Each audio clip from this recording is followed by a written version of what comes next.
ఈ పైన రాక్షసుడు నన్నే చూస్తున్నాడు అన్న కోపంతో చిన్ని కృష్ణుడు ఏం చేశాడంటే ఆయన యొక్క ఎడమ కాలు పెట్రోల్ దొరుకుతారు కదా, తన్నేసరికి ఆ బండి ఏం జరిగింది, 1000 యోజనాల పైకి వెళ్ళిపోయింది. ఆయన తనటం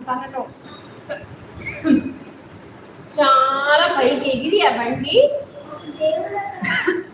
చిన్ని కృష్ణుడు దేవుడు కదా, దేవుడు ఇలా అంటే చాలు మనం ఎక్కడికో వెళ్ళిపోతాము. అంత పెద్ద పైకి వెళ్ళి ఆ బండి కింద పడి ముక్కలు అయ్యి విరిగిపోయింది.